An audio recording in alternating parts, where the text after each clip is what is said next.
Episode 186 of the Wilderness Podcast is brought to you by our supporters. If you want to support the show, you can go to patreon.com/the Wilderness Podcast to do that. So I want to welcome Z Space, or as we say in Canada, Z Space, and Matt K.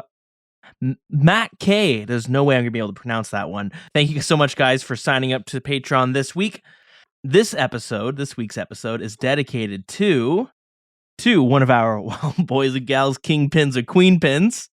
So this week is Voltaire. And of course, every episode is dedicated to our, boys and gals, godfather and or godmother, Gent News, Spleemo, Dreadful Monkeys, Szechuan, Mallard, Twisted Soul, Hoyt, J Blaz, Z Space, Strosity. I totally forgot I named the Patreon tiers under like a mafia theme. Why have I not been using that all this time? I feel like that's a major selling point for the Patreon. So thank you so much to all of our kingpins, queenpins, godfathers, godmothers, and anyone part of the Wild Boys and Gals crew. That's so stupid. Sorry. But hey, if you're not looking to get into a life of crime, if your life wants to stay simple, nice and simple, squeaky clean, you can do that by simply donating some legal coffee.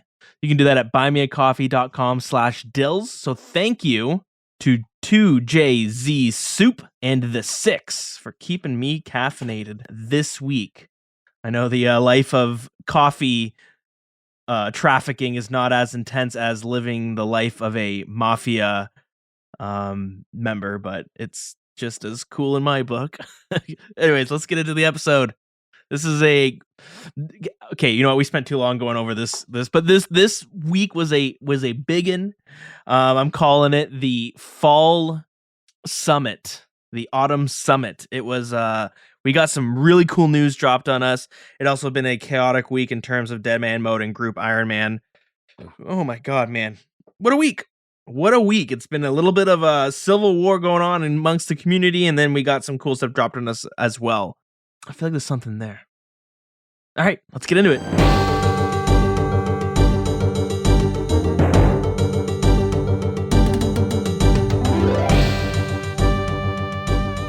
Welcome to episode 186 of the Wilderness Podcast. I am Dills, and today I'm joined with Heartless. How's it going, dude?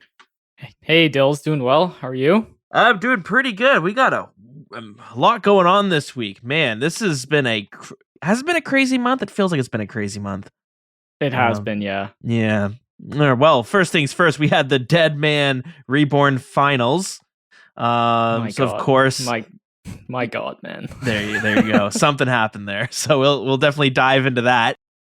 The Group Ironman poll came out and wrapped up, and that was another. It's the biggest poll to date, so it had the biggest turnout, which is really cool. We see a little bit of wilderness and equipment rebalance changes, but really it's just equipment rebalance changes. Nothing really is happening in the wilderness as of yet. Leagues 3 is announced and all the rewards that come with it. So there's a lot of cool stuff there. A lot of recolors as usual, so definitely check out the blog there to see it, but it'll be starting November 3rd. So that's pretty exciting. And finally, we had, usually the live streams don't always make their way into the actual updates, but boy, we had what I'm calling the Fall Summit. We had a little bit of a big live stream that popped up. I don't know. I wasn't expecting it. Rather unexpected live stream. Yeah, I wasn't expecting it. They dropped some really cool stuff that it's going to be coming down the pipeline soon.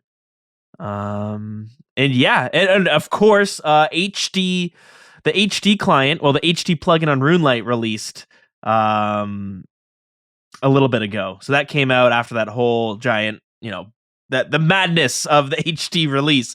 And now it's finally here. And I've had some time with it. Heartless, did you dabble into the HD client at all? I did, yeah. I've been using it. So, what are your thoughts? Because you were a little, were you on the fence originally? Like you didn't care too much about HD. I can't remember. What was your stance? I mean, I was excited for it, but yeah, it wasn't something like I necessarily cared deeply about. Okay. Overall, I've been very impressed with it. It's very smooth. It's a little dark in some places, but I kind of like that because I find some locations a little bit too bright for my eyes, especially like God Wars Dungeon. So for those locations in the desert, I definitely really like the plugin. I even used it in the wilderness. I'm going to talk a lot about the wilderness this week. That's where I've been grinding recently. So yeah, no, I think it's overall it's fantastic, man. The quality is way beyond what I expected. So yeah, it's really cool, and the biggest thing is the lighting. You know, they have like a dynamic lighting system. Oh, it's the glow. It's incredible. Oh, it's so cool. And yeah, so let's dive right into it. So yeah, what have you been up to this week?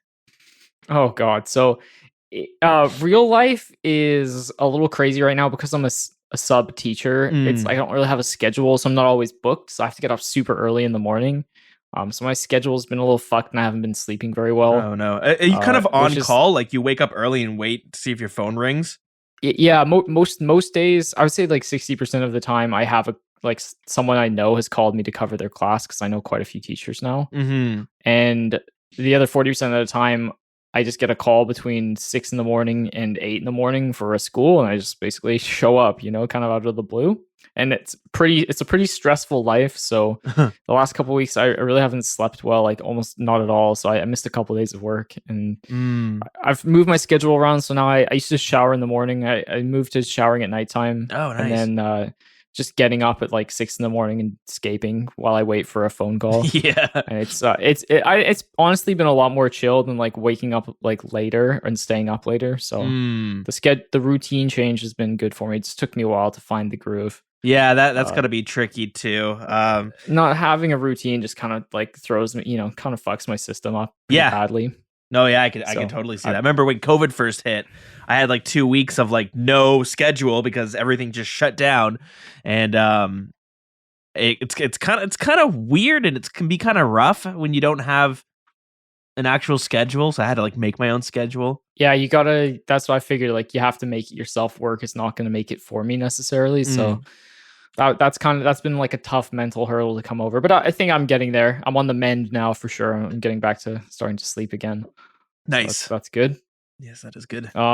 In game, going ham as usual. I have had company this week, so I haven't been going as hard this week, but we skipped last week. Yeah. And I basically did entirely Wilderness Slayer for the whole week, which I know you're a fan of as well. Oh, the old Wilderness Slayer. Yeah, I wanted to get some points so I could unlock another Slayer helm. I kind of like them, as well as I'm hunting. I was doing the achievement diaries at nighttime, especially when it's quiet. So I've been hitting up all the wilderness bosses to get up to the KCs. That's cool. Specifically Callisto, because I want the ring for Corp later, because I plan on farming Corp quite a bit more just for supplies, and then hopefully getting the other two sigils at some point. Yeah, that's pretty cool. So yeah, I've been going hard at that. And Wilderness Slayer, I haven't died very much outside of the bosses because you don't really see anybody. Yeah, okay. It's pretty cool. But okay, so maybe earlier in the week maybe it was a couple weeks before, I was peeking at Callisto. I was at Callisto on a 2K world, which is usually pretty quiet, and you're in singles, so it's pretty easy to escape with the Dinhs bulwark. Yeah. And this guy shows up, just gets on me, and teleblocks me right away. I think, oh, I'm like 38 wilderness, 8 levels to go. He's already teleblocked me. Something's bad is gonna happen. Yeah, you gotta wait out that 2 minutes or whatever the timer is. Yeah, 5 minutes it was. Oh, so he dumped his claws, and then other people started to log in. I'm like, oh shit, this is a singles clan. Like they're gonna kill me for sure. Luckily, I had just got to Callisto, so my supplies were pretty fresh. Sometimes Callisto can hit you for like 60s randomly, and then he drains your inventory is really full just from all the things you need to bring, like runes and attack potions and whatever. So these guys get on me. There's like 3 or 4 of them. They all have this pretty disgusting gear, but I managed to tank them down to the dragons.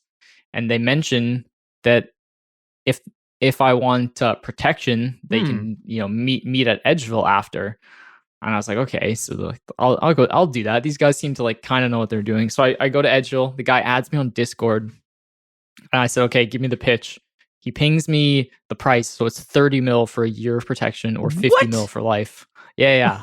So that's cheap. That's cheap already. Like 30 mil sounds like a lot to people, but it's really not. That's not very much money. 50 mil for life, man.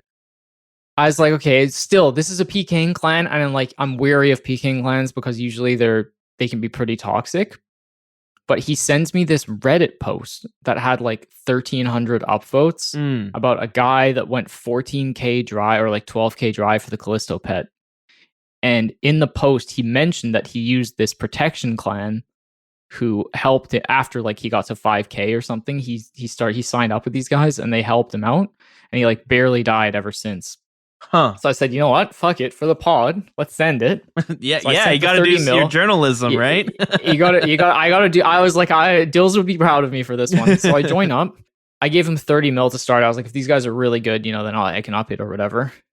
Join the CC. They just have like a friends chat that you can join. You get a rank in if you've paid. And then so I'm chilling at Callisto. They're EU, so they're all European, which means they're only really on at European peak times, which is fine because Saturday and Sunday, I'm gaming in the day, so it doesn't really matter.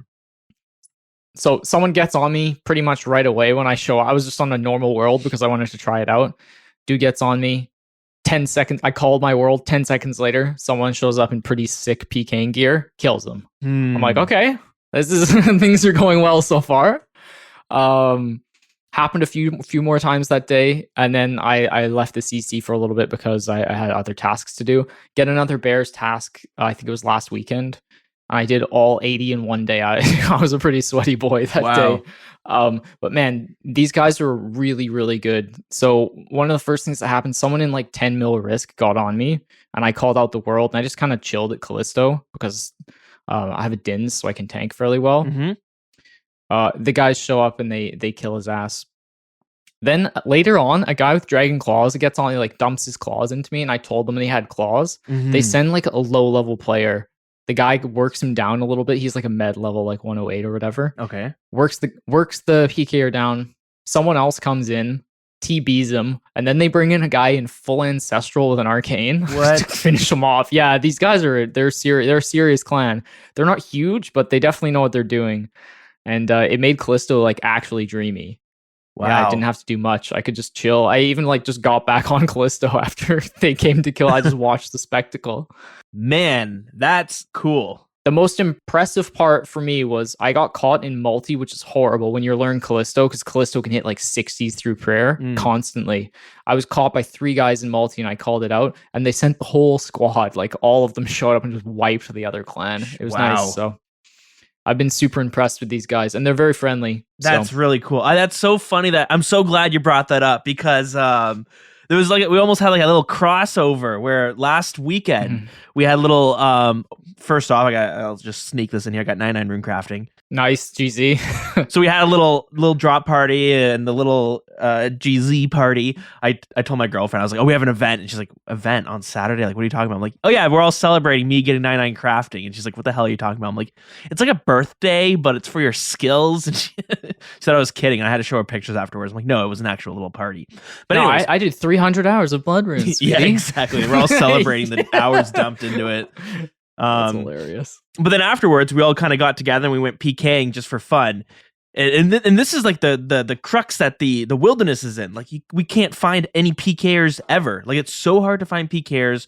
So what we end up doing is we end up going to Callisto. We end up going to trying to find just someone to kill, because after some time goes by, you're like, we just want to kill people. And you're hoping to find PKers, but at that point you're like, I'll kill PVMers if we see them too. So, but we're out there, and then all of a sudden we see a PKing clans where they start fighting them, and more start popping in. Like, oh shit, these guys are, they're good. And then you think you jumped into the Discord, and you're like, yo, that's my clan. I was killing Callisto at the same time. Yeah, you're like, you guys are PKing in this world, and my clan's shouting out the world you're in. It's like, is it you guys? And it turned out that we were fighting that clan, and we got destroyed. But yeah, it was pretty funny. Yeah, that's hilarious. But that's so interesting. That's one thing that I really like about RuneScape is that there's this weird, like the sandboxiness of it, where you have these PKing clans, and as you're telling that like story, I'm trying to think like, what's 30 mil for a year is it's insane. That's insane. Like And I was there- thinking like there's 30 one- mil a week, maybe. Dude, like that's what I was thinking too. Like, and active times they show up so quickly. I was impressed. It's not like, okay, and this is different. It's not like extortion. They're paying you for a service, so it's not like, hey guy, pay me 30 mil and we'll off you. Yeah. It's no, pay me 30 mil and we'll come and help you, and like we won't attack you. So it's definitely a service they're providing, which is pretty cool. It's not like they were not gonna like, hey guy, pay me 30 mil and I won't throw a brick. Maybe your place won't light on fire. I don't know. Yeah, 1970s mob New York or something. Like there's a difference between extortion and then like offering a service. So yeah, I don't know. Overall I was really happy I gave it a go. And it's got to make sense for them too, because they get 30 mil. They probably are doing it for one because it's fun and they make some money. And generally speaking, you're going to make more money off killing another PKer than another PVMer, right? Yeah, these guys are real PKers. Like we've talked about this in the past. There's a difference between like real PKers and people who are just out for like a fun, casual. Yeah, like us guys on the weekend. These guys want to fight other people with risk. And they're going to make more money, right? Exactly. So they even make money off us shouting out PKers and things like that. Yeah, so it makes total sense. It's like a win. It's a win-win for basically everyone. Mm-hmm. So it's kind of like one of those weird symbiotic relationships when PVMers team up with PKers to make sure everyone's having a good time. Yeah, that's really cool. Yeah, they basically just roam Callisto and then Venenatis as well. So stick to that area. They're not really multi guys. Because it's kind of, as far as I've learned, I've been talking to the leader who has actually a couple sick accounts. He has a max main and a max Ironman. Oh wow! Yeah, he's a pretty cool dude. So he's just been like informing me a little bit about the PKing world. That's cool. And yeah, it's interesting. They got it's a whole different gear set when you get into multi PKing. Yeah, Definitely. and then it's also you got to be. It's like a power in numbers. Like I mean, exactly. You got to be careful. Yeah. Yeah, definitely. If you're interested in like farming Callisto, hit me up. These guys are definitely worth. I ping you their information. You can get it set up with them. Do you get like a finder's fee? They give you like 2 mil kickback? No. I guess it doesn't matter as an iron. But... I mean, they're still a P clan at the end of the day. They're not saints. You know, they're not too toxic though, which is they're a lot better than I expected. I mean, there is a link to a gold selling stream or website on their Discord. So I mean, that's a little bit sketchy, but I expected something from a P clan. You know, they can't go by and completely free. When you start mixing into like the dark web of old school RuneScape. Yeah, exactly. So it's definitely been a good experience. So I highly recommend them to anyone that's looking to do that, boss. Yeah, it's really cool. Yeah, I remember they were pretty nice because we got into a few fights with them because we were hopping around, and I guess I don't know how big their clientele is, but it was enough that we would bump into the same few people that were like, oh, we recognize these people, and we would talk to them afterwards. And they're not a huge client. I pop in there, like I'm in the Discord. And most nights they probably have like 10 people in the chat, maybe up to 15 on the weekends. Mm-hmm. So, and then there's more that PK as well. So they definitely have a good little size about them. Yeah, that's cool. That's yeah, I love shit like that, man. That stuff's so cool. That's what makes RuneScape so much fun. Like it reminds me of like the Barbarian Assault clans and all these like little services that they offer. I have in the RuneLite notepad, I have like notes of cool CCs. Or I guess friends chats now. Let me see. They have, I don't know if they're still kicking around. I have to see, but they had like Wyvern CC was one for a while where you could buy and sell items at Wyverns. Everything was like marked up or marked lower, depending what you were doing. But it was just that you could stay AFKing and not have to leave. And then there was another item delivery service called Deliver Items. And no matter where you were, you could ask for an item and they'll bring it there and it'll cost you some money. I think it costs you money. If it doesn't, then that's just whatever. It's an item delivery service though. So if you're doing a quest and you forgot like a chisel or something, they'll run you a chisel. It's pretty cool stuff. Yeah, it's sweet, man. Yeah, that's one of the cool parts of this game is like the community side of it. Yeah, it's really cool. So, anyways, I hit like 300 KC at Callisto, which is getting up there now. The ring's 1 in 500. Oh, nice. I didn't manage to get the ring, but I got a couple pickaxes. Cool. So I think I'm up to 4 or 5 now. Wow. Yeah. Yeah. So.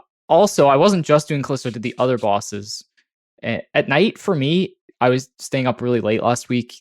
It's pretty quiet in the wilderness, so I was like on a German world when it would have been like 4 or 5 in the morning for them.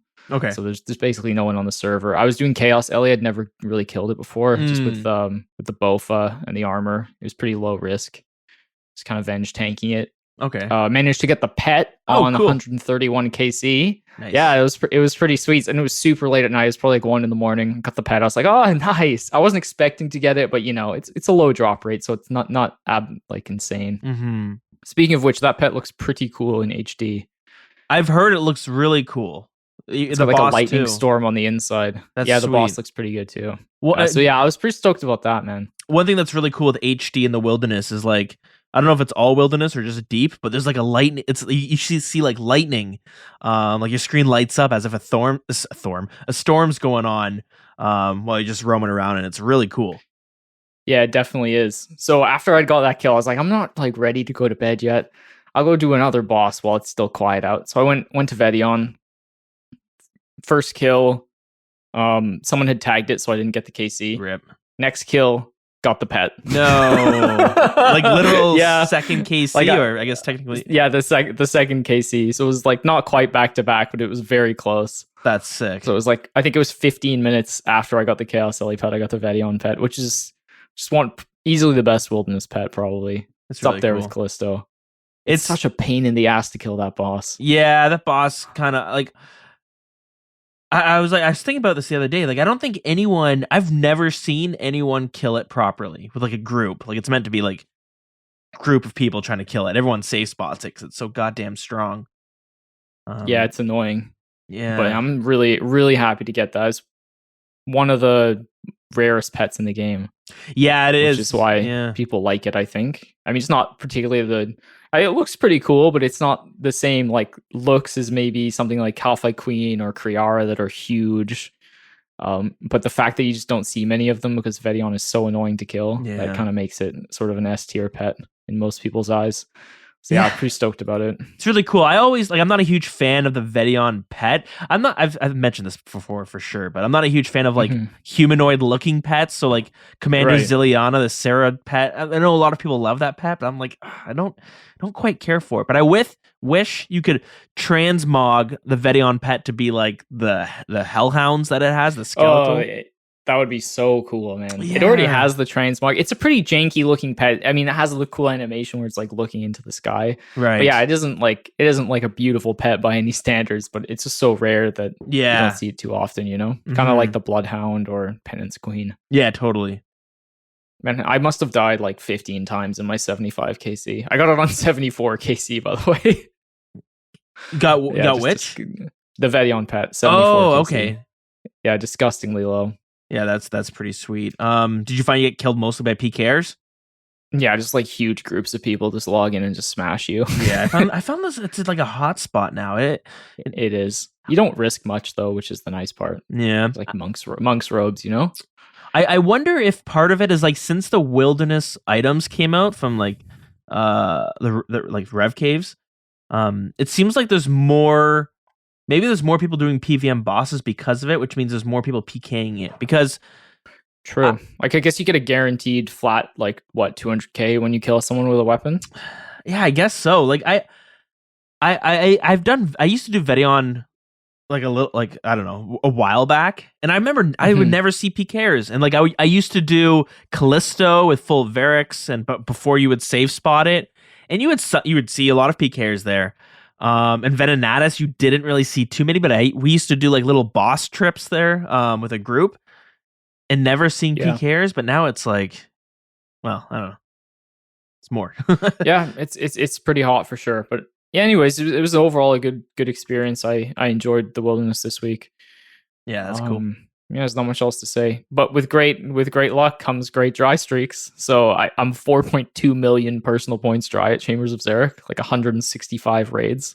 Oh, okay. When should you expect a drop? Like if every 800k points. So I'm almost 5 times the rate. Oh, nice. That's fun.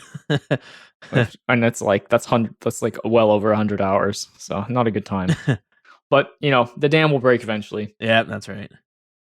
Oh boy. But yeah, besides that, I've just been raiding a little bit this week, and I have some visitors over, so I haven't had a whole lot of time to play. Yeah. How about you? What have you been up to? Yeah, I've been it's been a hectic this month has been just crazy with like work and stuff. So I don't have a whole lot of time to game as much as I would want. So a lot of AFKing, and that's where I think I was trying to get. I said I was gonna get 99 rune crafting by Christmas time, and I definitely hit that a few months early, which is great. So I'm gonna miss it though. I'm gonna miss. I think rune crafting was pretty chill. Now I'm off to mining, so I'm off in the doing some amethyst mining, which isn't too bad. People said it's like the most AFK way to do it. I thought amethyst mining was gonna be like motherlode mining, where the vein has like multiple ores you can get from it, but it's not really like that. So it's AFK sometimes. Sometimes you click it and you look back and it's like you're already done mining, and you're like, I really want to click again, but I'm supposed to be doing more work. I see. I see. Okay, I've never done amethyst. I'm only 85 mining, so yeah, like it's good because you click the ore, and sometimes your guy spends like 2 minutes trying to mine it, and you're like, okay, now you can get a bunch of work done. Other times, he gets it right away, and you're just like, oh shit, well, I should probably click another ore.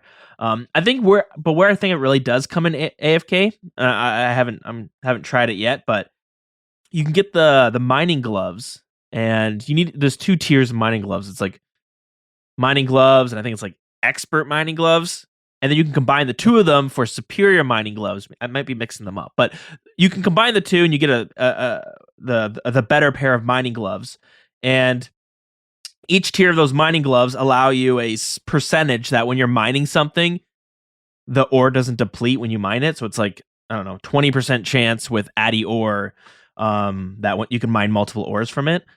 And that can keep happening. So if you combine them both together, it's like a 15 or 20% chance that your amethyst ore won't get depleted when you mine it. So I think that's probably where it becomes more AFK, where your guy could spend like 5 minutes mining multiple ores from a vein.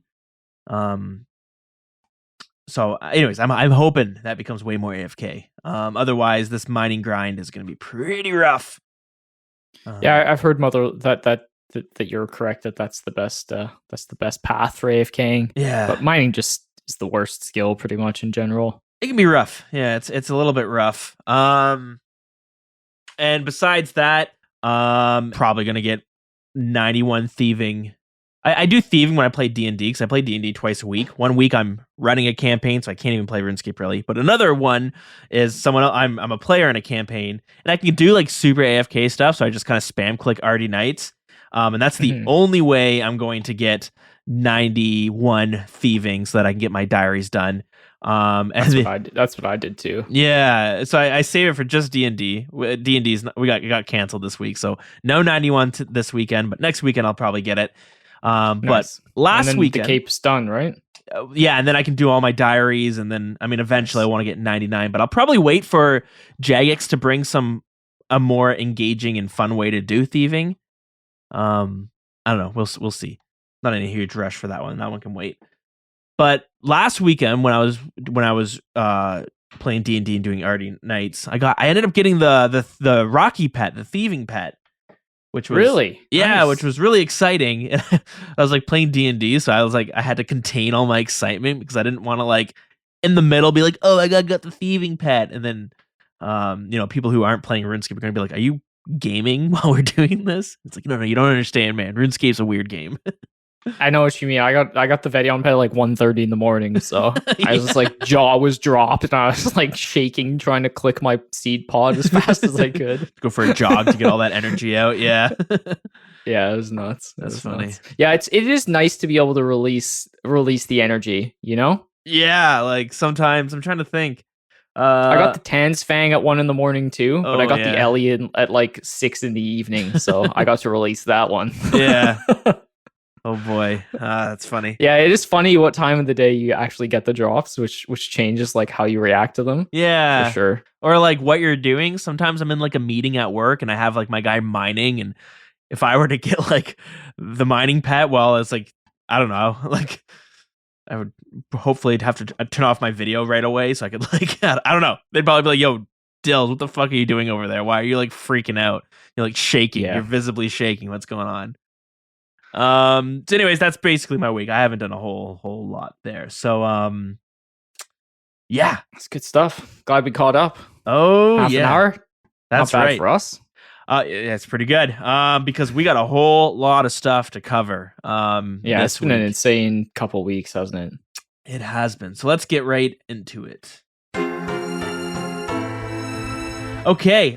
First things first. I was like thinking. I think we talked about it maybe off the podcast, maybe on the podcast. I can't remember, but we talked about doing like a run through of all the Deadman Mode tournaments, and to talk about, because there's always something that goes wrong in them. And it's kind of funny. Like sometimes I feel like I watch it just to see what's going to happen. Unfortunately, that fun episode isn't this episode because there's just way too much to talk about, and there's been a whole lot of tournaments. But we can talk about the tournament that happened last weekend, because of course, there was some issues, as there always is. So the way this finals happened or went, usually they have like a battle royale style tournament when it gets down to like the last 64, they port them to do a 1v1 tournament. This one was straight 1v1s.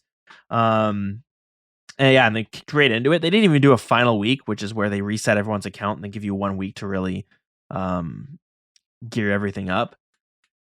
But yeah, so they just went straight into it. And for the most part, it was enjoyable to watch. How did you watch the tournament? The finals? Yeah. Yeah, I thought it was garbage. Straight from the get-go, or just nearing the end? Well, I thought that pretty much the whole thing was garbage. It was so laggy. They couldn't even play. Yeah, so it didn't start out that way. It was started out like fine, and then once they started like, really going, it was a long tournament, by the way. It was like 5 hours long. Once they started getting closer to it, to like the, people started getting eliminated, that's when the lag really kicked in, and it was pretty brutal. There's a funny clip from oh my god, what's his name? Pure Spam? Is that his name? Mm-hmm. Pure Spam, who's been the commentator. When it registers, is that the clip you're talking about? Yeah. That's so good. So there's like lag, and there's like this big hit that's gonna happen, and everyone's waiting, and then it's like everything just lags for a minute and nothing moves. He says, "Oh my god, it's the VLS!" But when it registers, will that be the kill? It's like, my god, man, they waited like 5 ticks for the VLS to register. Mankt is on the back burner now, needs to hit a VLS spec big. 17 gets his one back off prayer. This could kill Mankt when it registers. Yeah, it sucks. It was a complete lag fest near the end, but the commentators, poked fun at it. I mean, it's not their fault. They did their best. It sucks, and stuff like this tends to happen every tournament. I mean, there was a couple, like 3 really good fights where like one person, you're like, this person's 100% going to lose this fight, but through redemption and being able to outplay their opponent, they were able to like actually win the fight. Stuff like that was really exciting, and luckily there's no lag for that. I mean, the penultimate this is a laggy tournament was when 1013, one of the best tribiters who ended up making, the finals and losing. He was going in skill specs, legendary player who's a good PKer in his own right, but is also, known to die quite a lot, not as skillful as this dude. And he was in Verax, just like range tanking. And the other guy had an Ellie as well, and he nearly killed him like multiple times. It was such a close fight, and it just never should have been based on the gear and the skill level. Yeah. And the lag put it in the specs' favor. I mean, I would have loved to see him win, of course, pick up an Ellie and run it back to the final, but it ended up going to 1013. But still, it was just crazy that the skill gap could be minimized by the lag. It must have been really frustrating if you were like a good tribiter. Yeah, I could see it definitely being frustrating. I mean, like, the worst part about the lag is that it sucks the most for the spectator, because at that point both players are dealing with lag, and it becomes just like a mechanic of the fight. Maybe you can't freeze them anymore, because the person who's freezing versus whoever's spamming a range shot is probably the person ranging is going to get the upper hand, just because way easier for that to register. It's just less switches, really. Yeah. Because when you're tribiting, you need to be really accurate with your switches. You need to do fakey stuff like that. But when you're just sitting there and ragging them with range and then bopping them with like Venge and the VLS, it's really not too hard. There's only minimal switches. So Yeah. it really favored anyone who had less gear, less switches, and more food. And the best PKers usually tend to rise to the top, people that are really good tribirds. But this time it didn't necessarily happen. Yeah, I don't know, man. It sucked. I did watch Odablock stream. Not a fan of Odablock, but I do respect his PKing abilities. Yeah. And it was basically unplayable.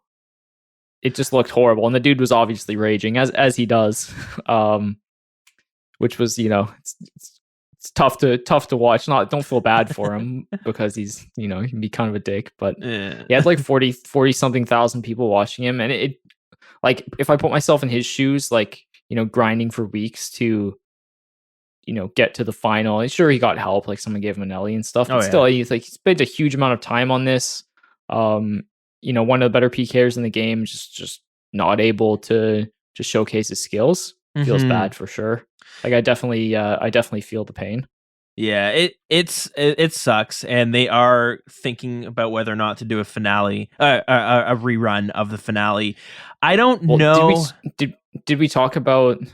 Okay, well, I understand Odablock for like being upset and frustrated, like that's fair. But my God, man, his reaction, he's such a child. Just telling everyone to go and downvote Group Ironman. Oh, and we're gonna get into that because there's a bit of a crossover between the Deadman and Group Ironman polls, which is coming up shortly. But yeah, there is definitely you know what? That's a whole other controversy. It like bleeds into the other thing, hey? But did we ever talk about why? Do you want to mention why the servers were actually lagging so hard, or why we've heard? Yeah, so they came back. At first people thought that like there's a lot of servers in the UK that kind of got hit. There's what I forget what the website is, but there's a website we can down radar or something like that. I use it all the time to see if my internet is like, if it's not working. Stable. I'll check to see. Yeah, and I'll check to see if there's like an issue in the city, and you can kind of see where like reports are coming in.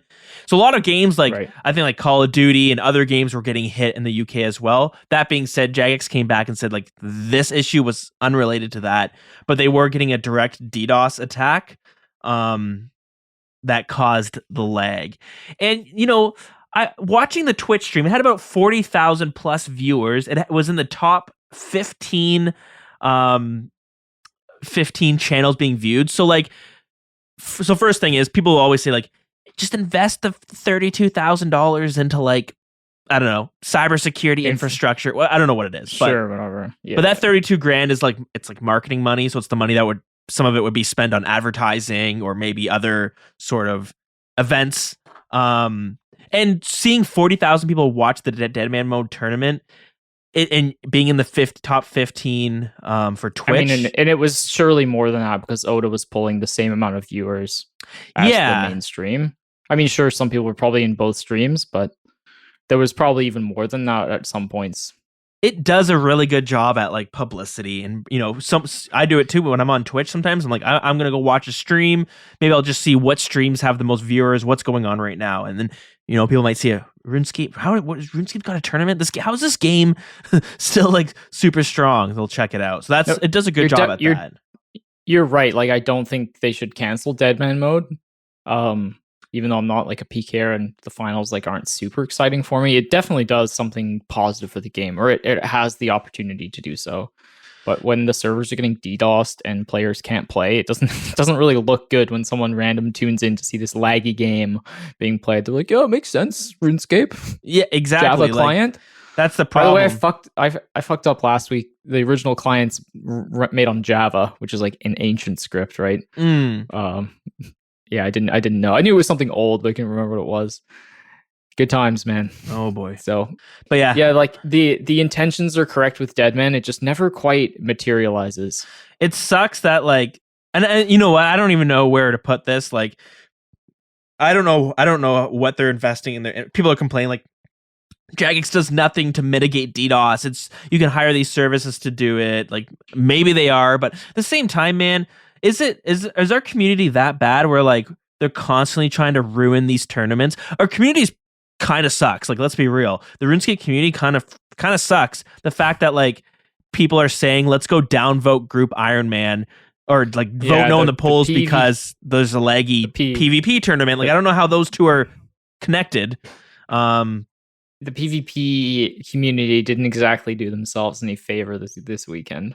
Yeah, and it's like, like it just that it must be I feel bad for Jagex to do a tournament that's like supposed to be this exciting thing. Everyone's excited to watch it, but that like there's probably clans that once all their members get kicked out, they're like, all right, let's go DDoS their servers and ruin it, because that's some like shit you would do when you're in like high school and it's super into like 4chan, and you would think that stuff's funny, but now it's just like ruining fun for everyone. Yeah, but those people just still exist, and they're like, there's a lot of them in this game. Yeah, it's the disappointing side of RuneScape for me, is the negative, is like the shitty part of the community, which is a large chunk of people, sadly. Yeah, they like to just ruin the fun. I remember a few years back, I got Destiny 1 for like Christmas. It was around Christmas time, so I was all excited to play Destiny 1, and because Christmas time was coming out, a bunch of people decided to like DDoS the hell out of Sony's servers, and basically, and I think Xbox too, but for like a week, nobody could play online games on PlayStation or Xbox. And you looked into it, and it was some like Twitter 4chan clan that were like, hey, we're ruining all the servers because kids are supposed to like not be playing video games, you should be spending time with your family. And it's like, I don't know, that's frustrating. Like, what do you gain from doing that? What do you gain from ruining a Deadman Mode tournament? I don't know. It's annoying. I mean, some people just like to see other people suffer. Yeah, I know. Yeah, it's just the disappointing part of our community that happens to be extremely vocal. Yeah. And most of them like to lurk on Reddit as well. So like the crossover is uncanny. Yeah, I like to think it's like the Reddit, Twitter, and Twitch triangle. Yeah, our Reddit, it sucks for sure. Yeah, I am not a fan. Like, I do browse it, and there's some occasionally funny memes, but my God, they're so pessimistic. Yeah, I totally agree. And this is coming from, I go on Reddit every day. I'm usually commenting on Reddit, on the subreddit all the time too. But it can be a pretty grind. It's I don't know. You gotta take it with a grain of salt. There's a lot of hive mind thinking there, which of course would happen. Yeah, a lot of angry hive mind thinking. Yeah. It's deeply disappointing. They love to instantly react to something without thinking about it. It's a classic Reddit move for our 2007 scape. Yeah, it's all social media. Yeah. Really, yeah, Facebook's pretty bad too. They occasionally drop a good meme. My all-time favorite was the one about the banker pretending to talk about his day. Oh. that's just one of the funniest things of all time, man. I mean, I was in stitches reading that one. Yeah, I'll say that like the subreddit is both like amazing and also the worst place, because it's there. I browse it all the time, and there's a lot of funny shit on there at the same time. So yeah, they have some funny stuff, but as soon as they want to have opinions about content, it's usually quite bad. Yeah, and it's been interesting to see the way the thinking's been shifting over the years. But anyways, Reddit, love it. But I think despite the sad news, like in the disappointing news, I think this is going to be generally a positive podcast, because we got some really cool things to talk about coming up here. Yeah, like that being said, I did enjoy, the leg sucked, but like there's a lot of good fights before the leg kicked in. That was a lot of fun to watch. The shoutcasting was great. Of course, shout out to Wolf 9D for winning the tournament. Big congrats either way. Sucks to see the surprised that one of the clans that camped Corp for 2 weeks won the tournament. Didn't see that one coming. Nope. Why did they let never saw it? Yeah, coming. I don't know why they let Corp it. Anyways, doesn't matter. Yeah, no, Ellie shouldn't be allowed in a PvP tournament. It's so broken. Yeah, it is. It basically just gives you an extra. So its effect is it basically reduces damage by 17.5%. So it basically just gives you 17.5% more food over your opponent, or HP to work with. So even if you make a bunch of mistakes, you can still crush your opponent, which is stupid. And if you put it in the hands of a good PKer, it's just, it's basically over. It's game over. But I think like 1v1 tournaments, or even if you maybe even did, I don't know why they don't do more just straight PvP tournaments. I think Deadman Mode makes it easier. It's great for Twitch. Like, so many people are watching when the first week kicks off, people are watching all the streamers play. And I think it helps them figure out what 2000 are they going to invite. And then the 1v1s are always fun to watch. Yeah, hard to do sort of like competitive things like that in our game. It's such a sandbox MMO. I think it's like, we're starting to see that if it's done properly, I think there's a lot of room for cool shit. No, I agree with you. Anyways, Leagues is another good example, which is coming out. yeah, Leagues is similar, but soon. also different, which we're gonna definitely jump in as well. And the last thing I want to mention was, I don't know if the timing was pretty bad, because the Deadman Mode tournament happened the exact same time a Valorant tournament was happening. So of course the first 10 streams are all about Valorant that had like 150,000 viewers, and it's like, holy shit. Valorant's I haven't played it, but it's a sweet game. It's popular, cool. People like it. So there it is, the tournament. It was still enjoyable. I would definitely say the next time a tournament's coming around, definitely watch it.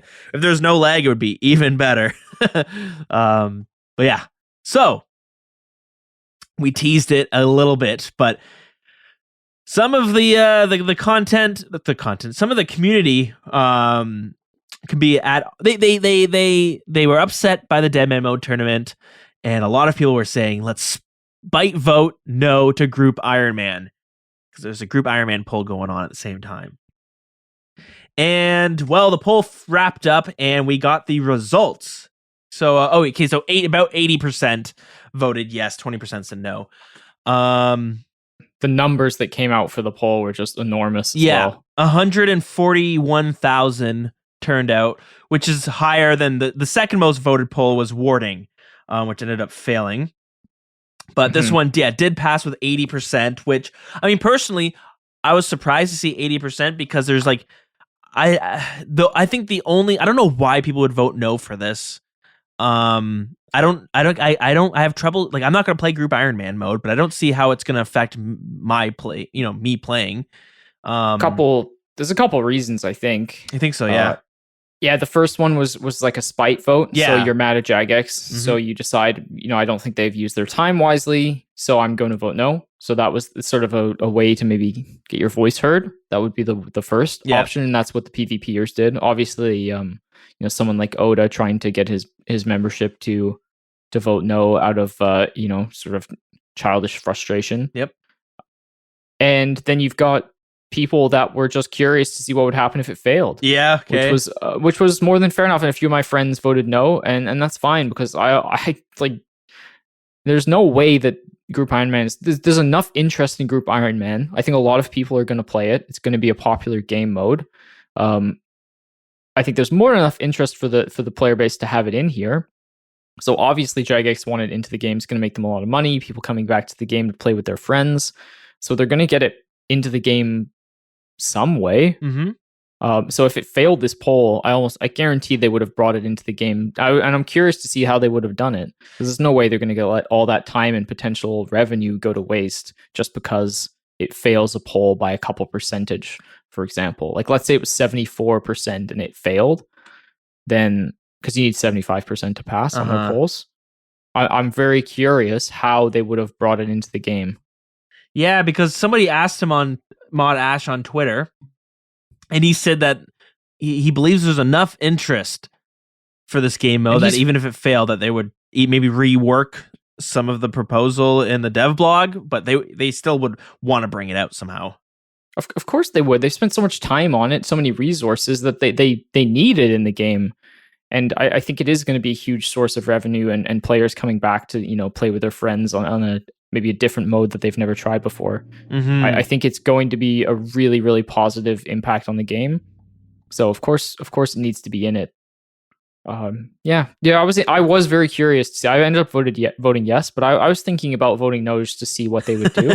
Just as an experiment. No, seriously, as an experiment. Yeah, like, I'm not like out of spite or anything, just saying, hey, like, I like this game mode. But in the end, I feel like there's enough interest that I just voted yes. No, I mean, I totally get it. Like, I was thinking, like, I am curious to know what would happen if this failed. Like, all this time, all this hype, all of this just for it to fail.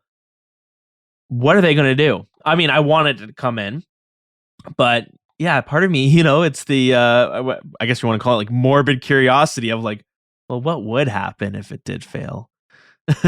And we'll never know. I guess we'll never know until the next one, until they bring out Group Ultimate Iron Man or some shit. Should we do a quick cue the music? Oh, if you got something, a cheeky quick one. Okay, let's. What if instead of 80, 80-20, it It was actually 2080. And the intern who got the poll is so excited for Group Ironman, he just flipped the numbers. Oh, he flipped it. Or what if Jagex just fudged the numbers? There's no way we would know as a player base. Yeah, that's the thing. So what if they decided that, you know, we need this to get in? 80% seems reasonable. They wouldn't have wanted to make it razor thin, so they add a little buffer and they just go. And then maybe somebody did 80, like 80%, and they're like, no, you can't just do 80, do 80.1, because that's what it was. 80.1.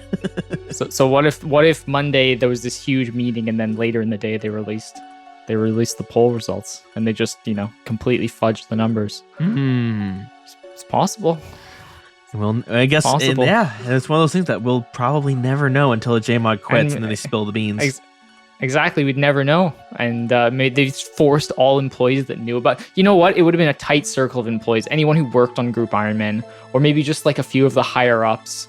You know, a few of the big mods were the ones who changed the numbers, and they just made a blood pact with each other to take it to their graves. Oh man! Or like even the darker route, they just killed them off, right? So that they couldn't know. They had nobody to tell. Like, you're saying there are going to be dead JMods coming in the news soon? No, that's already happened. See, this is what Genghis Khan would do for the Mongols. Oh my god! He Genghis Khan, when he died, he was buried somewhere, and then they killed everyone who buried him so that those people couldn't tell. And then they killed all the people that killed them. They were like 6 steps removed. So they were like, where is this guy buried?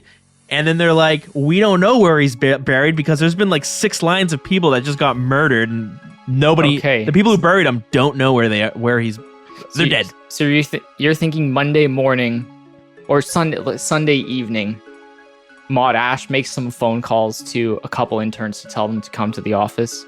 And he tells them about the numbers and what they have to do to fudge them. So they spend the night working on fudging the numbers, you know, getting the percentages right. And then on their way down, he smacks them in the back of the head with his tea mug that he's been carrying around for years. No one would know. It is the most unlikely weapon. It's true. Damn, Mod Ash is a killer. Confirmed. It could be that. Or... that seems a little bit too dark. I think that would be obvious. But okay, that's too obvious. Yeah, that one's too obvious. Unless this was like a years-long plan, and Mod Jed, remember Mod Jed? Oh, he is the one. How could we forget him? He's the one who's like, you know, puppeteering the polls, and they're like, listen, we have to put you away. Like, we're gonna move you to like, I don't know, Northern Ireland on some island. There's gonna be some island that you're gonna live there for the rest of your life.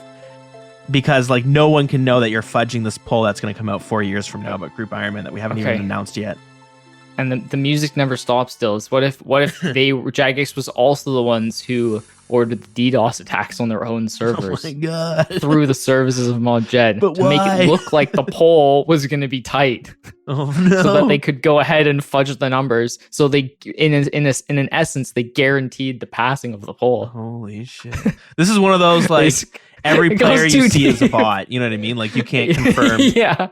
The players that you see around. You see is not real. Yeah. Holy shit. Well. Anyways, it was we gotta cue the music once in a while. I feel like we'd left it so long without cueing it. We're just cueing it all the time now. Just for fun. But going into this dev blog here, they like, you know, we were asking like, why would you even pull Group Ironman? And they mentioned. Well, we pulled Iron Man along with Ultimate Iron Man, and we pulled Hardcore Iron Man, which both were 76.3 and 85.7, which is like 76% is pretty low. I feel like at that point, anyways, whatever. And one thing that they did mention is they show graphs of like when basically poll result, like people were voting when they came in. And the first day, there's huge spikes of both yes and no, but the day of the tournament, we see that there is a spike in people voting no. The day of the Deadman Mode tournament, like a large spike of people voting no. So, interesting for sure. Not surprising though. Yeah, I don't know. Overall, I don't know about the polls, man. The most interesting part about this poll for me, besides the fact it passed, was the second question that. Of the amount of votes that were cast on it was like 25% of the player base roughly is Iron Man. Yeah. Obviously people have multiple accounts, so it wasn't necessarily true. By the way, I can't believe this is shocking to me that second one passed. Really? It just literally makes no sense. Like, no one in their right mind is ever going to buy bonds on an Ironman with gold. It's one of those things that I don't. It's like it's a why not? Ridiculous to me. Yeah, I understand a why not, but also why in the first place, because it's not even useful for like a small percentage of people. Well, there's got to be a small percentage who don't have a main. Okay, but make a scenario for me where it's worth it to do that on an Ironman. Well, come up with a hypothetical right now. A hypothetical. Okay. Well, I mean, a lot of people, and like, maybe I'm too stingy with my RuneScape gold, but a lot of people, when they get to like end game and they start making a lot of money and they're doing a lot of raids, they like kind of pivot off paying membership and they start buying bonds. You know, I'm hoping to get there, but if an Ironman were to get like 2 twisted bows, you could. Well, no, that doesn't work. See, you just proved my point. You just literally proved my point for me. So, okay, I'll give you an example. I consider my account endgame at this point. My bank is like 2.5 bill worth of items. Yeah. And I have 110 mil gold with maybe 30 mil alks left. So maybe, let's just say round it up, 150 mil gold. I could buy bonds with that. But it doesn't make sense for me to, because I can just drop any number of my uniques over to an account. Let's say I didn't even have an alt. Make a fresh alt off the tutorial island, do a couple quests, drop it over a couple pair of Bandos Tacits. There I have 50 mil on my alt. But then you would need to membership I can bond up. Sure, but I just use one extra bond. It's worth keeping the gold on my account so that I can buy blood runes with, specifically blood runes. I feel like a lot of people don't plan on getting that far in their account where they're going to be having a scythe and a sanguinesti staff, but my god, they are really, really I don't even have a scythe and I need a lot of bloods, you know? Yeah, I bet it's a lot. You're gonna run out eventually. So, well, there's gotta be I'm sure there's someone out there. I mean 100% there's someone doing it. I just think even that person is making a poor choice. That's what I'm trying to say overall. But whatever, man. To each their own. Any end game Iron knows how, like, you know, blood runes are a huge bottleneck. Probably the biggest bottleneck. Out, maybe staminas as well. Yeah. Would be tough. But if you do your agility, staminas aren't bad. But yeah, blood runes are the biggest bottleneck for end game Ironman by far. Especially since there's no great way to buy them. We all have the same shops, and basically we have 2 shop choices: Mages Guild or Prif, and each world has 250, and there's just a ton of end games trying to buy blood runes to charge their items. So it's pretty rough, but I mean, whatever. I'm not like mad at pass. I just found it strange that it was even there in the first place. You're like the only one out there protesting at Falador. I'm not going to protest. It's like, if it's easy to implement, then fine. But there's like it just seems like a waste of time in general to me. There's a guy potentially a noob trap. That's the real big problem I have with it. Oh yeah, well, it's like some guy's got like 10 mil in his account. And he's like, man, I'm just gonna get some bonds, buy 2 bonds with this 10 mil because I've done my construction. And then later in the game, he realizes how important that 10 mil could have been to whatever. When he's got when he's gone dry at Hydra, and he's got 7 or 8 leathers or something like that. You're eventually gonna rack up dupes if you keep playing. Yeah, that's true. Well, I don't know. Maybe who knows? Whatever. I'll shut up about it. It's in the game now, so you'll see Heartless out in Falador protesting. Just bring my cannon. There's a guy in my city where I live, and every time I drive downtown, I see him. He's got a sign, and he's protesting just nuclear weapons existing in the world. He's all by himself. Every day, every weekend, I drive by and I see him, and I'm like, man, this guy's fighting the fight all by his own. I have to give him credit. He's like out there all by himself, and it's like, listen, no one's gonna look at you and be like, the U.S. or Iran, whatever countries, they're not gonna be like, man, this guy in Canada is really. We should get rid of these nuclear weapons we have. No one's gonna, That's what it reminds me of. We don't even have nuclear weapons. I know, we don't get them. We don't get to have fun with nuclear weapons. Oh boy. But yeah, anyways, Group Ironman, it did pass. So that's sweet. It'll be coming out soon too, a couple weeks. They Yep, say super stoked. Yeah. more than is it a couple of weeks? It's like 2 weeks. October 6th, it'll be coming out. So yeah, that'll be fun. Not gonna lie, Dills, at first I thought it was just going to be a thing like, oh, streamers are gonna make cool groups. But I genuinely think a lot of people are gonna play this game mode. I think it'll be a really good sort of delving into the Ironman mode for a lot of players that maybe only have a main account and are maybe intimidated by the amount of time you need to put into a regular Ironman. Yeah. So I'm happy that this mode exists. Yeah, it'll be cool. For sure. Yeah, it's something that I don't see any harm with it existing. Exactly. Yeah. Only good can come from it. So I think a lot of people are going to play it. I've noticed a few people in our clan and fairly excited. So yeah, people are can't wait to see it. Starting to put up almost like little clan registries. We have a little channel where you can put this is my group, this is what we're looking for, or people being like, I want to join a group. Yeah, should be cool. Should be cool to see. If you want a wood cutting bot in your group, I'll join you. But I can't promise anything except resources. I was thinking about just making a skilling, like being part of someone's team and just skilling on the side, because I'm not huge at multi logging, but I have some pretty slow grinds on my iron, so it might be fun to have a little project. Yeah, that's the reason I'm not jumping in, because I know I'm not going to be able to commit too much to it. I'll just be an anchor. Yeah, I'm having too much fun on my main. Got my peer going as well, and then I got an Ironman that I want to tackle eventually. But yeah, Group Ironman coming soon. All right, the next one. This is a bit of a small one. Wilderness and equipment rebalance changes. They proposed this, oh my god, like a year ago, it seems like. And it's finally made its way into the game. So Black Dragonhide had some of its defense bonuses nerfed. Not Black, all Dragonhide had their defense bonuses nerfed. And their idea was it's very strong for how cheap it is, especially when you compare it to like Armadillo. So it got nerfed a little bit. Same with Dinh's Bulwark, it got nerfed a fair bit. But one thing that they did to try to offset it was they gave it a crush bonus, and they increased the attack speed of it. And you can now kind of do some damage with it. It has a new passive effect when you're not in defensive mode, where your melee strength is increased by the following: average stab, slash, and crush, and range defense, minus 200, a bunch of math equations. But basically, this thing has attack properties now, offensive properties. Not that it would be great, but I wonder if they want to bring in a tank role. Well, I think they're just trying to give it a new angle. So before the Dinh's Bulwark most people consider it to be a troll item, but where the Dinh's Bulwark is good is unparalleled in how powerful it is. So specifically tanking PKers in the wilderness. Oh, so strong. Yeah. There's nothing that even comes close. Obviously Ellie, but for the price, there's nothing that comes even close to how good it is at its job.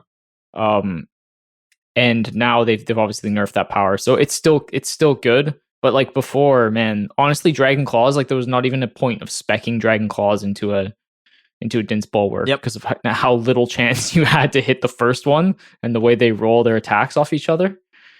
So if you like, they basically nullify Claws, which was like what half of people roll up with anyways. Yeah, it's having tanked a lot of people at Callisto and having died 0 times. I have to say it's a very powerful item, and I can see why PKers are frustrated by it. It doesn't mean I'm happy with the nerf, but I understand it. I did ask the PKing clan about, like, do we switch up, like PVMers switch up what you bring? He's like, the guy said, nah, just keep bringing the Bulwark. It's still a strong item. Yeah, that makes sense. In your price bracket, like if you were main, he said you could bring some cheap, D-hide or like Carols or whatever. But he said as an iron, just keep bringing Black D-hide. It's fine. It'll do the trick. Yeah, it's cool. So it was very strong. When I was doing Venenatus, I rarely got killed. One, it's easy to teleport away, but two, if you have the Bulwark, you almost always got away. And even if I got teleblocked, that's why earlier I was like, oh, it's a 2-minute teleblock timer. But there's so many times where I got teleblocked and then I just waited for the teleblock to run out and then I teleported away. And 5 minutes? Holy shit, being able to endure 5 minutes of being attacked by PKers, That's a long time. Yeah, I tanked 6 guys, so 12 specs, either AGSs or claws, with 6 brews for 5 minutes. Holy shit! Yeah, that's. I mean, yeah, I did make it to the dragons, and the dragons were peeling into me, and I survived with no supplies left. Wow. But still, like, the fact that it was able to happen was because of the Dinhs bulwark and my prayer switching. But it's not hard to prayer switch properly when you're only focusing on defending. Mm-hmm. It's got a bit of a nerf, but now you can be a little bit more offensive if you want with it. Yeah, so there it is. They also nerfed Xerxian's robes. Salad robes. Nerfed Dill's robes. Just kidding. Not anymore, man. I used to. I used to until I was like, you know what? I have enough money that I can spend an extra 20k on mystics. When people showed up in Xerxian's robes to Callisto, I used to just turn on auto retaliate and whip them back. Sometimes they just run away. There was one person that was like in part of your clan that wore the salad robes, Zerkin. The adamant bucket helmet, the H2 helmet, and then they had like a toxic staff. Very weird setup, but they were very good. Yeah, it seems like a troll for sure. Yeah. That's funny. Yeah, anyways, these robes are stupid, so thankfully they're gone. Yeah, they're a little bit they're not as good. I mean, if you still want to, if you're poor and you want to try PKing, fine, bring them. But if you have the extra 100k to spend, maybe get some mystic robes because it'll be a lot better. 100% take mystics. Yeah, and you look cool, and people won't make fun of you. It hurts trust, especially when a PKer is Zerikins is just like saying, I don't trust myself enough to risk 80k for a set of mystics, so ergo I am a bad PKer. That's pretty much what you're declaring to the world. Yeah, and same with when you wear them in the wildy. I bring a dragon scimitar into the wildy when I do it because to switch to melee, and it's starting to feel the same way. People are like, "Wow, you're that bad that you're so worried to bring a whip because you think you won't be able to protect it if you die." Yeah, I've recently noticed with the deep singles clans, like, you only really have to be afraid of people in Arams because that's when you know they're serious. They're willing to risk a few mil. Oh yeah, sure. Staffs got a bit of a buff. Battle staffs and mystic staffs. They had a buff to their magic attack bonuses and magic defense bonuses. So I guess the idea is bring a staff switch when you bring your bulwark so that you can not get frozen as much. Staff bash them. Yeah. Oh, and also a fun note, the Mystic and Battle Staff, they used to have the same magic properties, which is something that I only learned like recently. It's the offensive properties, like the melee properties that switched. Now the Mystic Staff is actually has a better attack bonuses, which probably should have always been there. Other changes, they have changed the Revenant Caves to be a one-way trip. A one-way entering cave. So, what does that mean? We've turned the middle entrance to the Revenant Caves into a one-way. The middle entrance. So, you can enter it, but you can't leave through that middle entrance, which is supposed to make it, I guess, a little bit more risky for people going in there. Haven't delved into the Rev Caves personally, but it's on my bucket list to do one day. Yeah, it's a lot more dead. Weapon. It's a lot more safe. I mean, that's pretty active PKing. Like, people go to find other PKers there, so it's still pretty active. Yeah, I used to go there before bed, and it was always dead. It must be on a 2K world, but I went to go check it out on other worlds, and it has a couple people there. You're not going to die immediately. Yeah. Like, you can...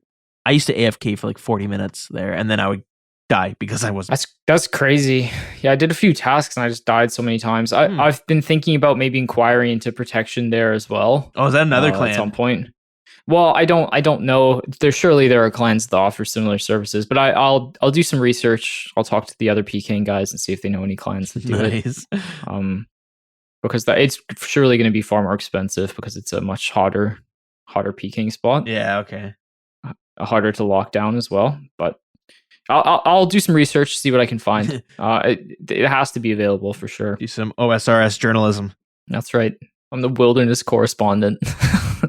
Yeah, we got to know. The people must know what is going on there, and it is actually cool to be like, it's a whole world in the social realm, like all the clans and stuff that you have no idea what's going on until you join a Discord, and suddenly you start like learning about these like services, and there's probably like all these feuds. Like, don't use this service. We're constantly at war with them. Oh yeah, the PKing clans hate each other. Absolutely. It's funny. That I can already tell. Yeah, we wrapped this up pretty quick, actually. I think we did some good service. Yeah, that was a little bit of a small one. There's a lot more to be coming out for the Wilderness, but we'll see it. And they tacked at the bottom there. They have an ugly Christmas sweater that they have for sale in the merch store. Very nice. It's funny. And they also have a new book coming out called RuneScape: The First 20 Years. That's coming out October 12th. It's actually kind of cool. If my missus is listening, get me that for Christmas. That's cool. Yeah, I'd be definitely interested to see what's going on with that. But yeah, that's the Wilderness changes, which means we have to move on to our next dev blog, Leagues 3, the Shattered Relics Rewards. So yeah, this is the third league. It's called Shattered Relic. The first league was Twisted Leagues, where everyone was kind of forced to stay on Zaya. Really cool. It was very fun. A really great first league. The second league, way more ambitious. You basically had to choose different areas to unlock. You can only unlock 3 of them. So people had to really strategize.